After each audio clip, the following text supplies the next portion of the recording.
ইসরায়েলিরা গত শুক্রবার ১৩ জুন থেকে দিনরাতের বেশিরভাগ সময় ভূগর্ভস্থ আশ্রয়কেন্দ্র অর্থাৎ বাংকারে অবস্থান করছেন। ইরানের বিরুদ্ধে তেল আবিব প্রশাসন আগ্রাসী হামলা শুরু করার পর তেহরানও ইসরায়েলে প্রতিশোধমূলক পাল্টা হামলা চালাচ্ছে। এমন পাল্টাপাল্টি হামলায় ইসরায়েলের স্বাভাবিক জনজীবন কার্যত থমকে গেছে। ইরানের হামলার আশঙ্কায় ইসরায়েল জুড়ে নিয়মিত সাইরেন বাজছে, মানুষ আতঙ্কে ছুটছেন বাংকারে। আকাশপথে সম্ভাব্য হামলার বিষয়ে সতর্ক করতে এসব সাইরেন বাজানো হচ্ছে।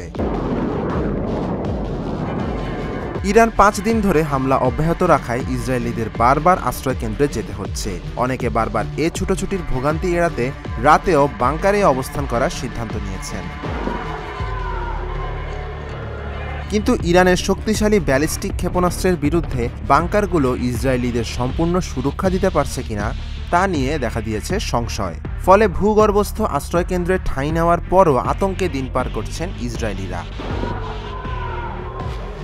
মুঠোফোনে ইসরায়েলিদের ধারণ করা ভিডিওতে ইরানের হামলার পর বাংকারের ভেতর আতঙ্ক ও বিশৃঙ্খল পরিবেশ তৈরি হওয়ার চিত্র উঠে এসেছে। ভিডিওতে দেখা যাচ্ছে শক্তপোক্ত দেয়াল ও ছাদ ইসরায়েলিদের মাথার উপর ধসে পড়েছে। আতঙ্কিত ও অবিশ্বাসে হতবাক লোকজন সাহায্যের জন্য দিকবিদিক ছুটছেন।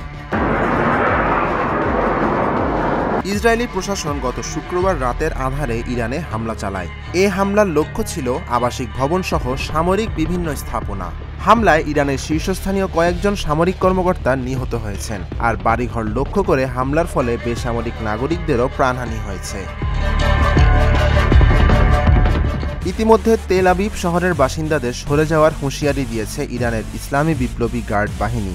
দেশটির রাষ্ট্রীয় সংবাদ মাধ্যমের খবরে বলা হয়, নিজেদের নিরাপত্তার স্বার্থে তেল আবিবের নাগরিকদের অবিলম্বে এলাকা ছাড়তে হবে।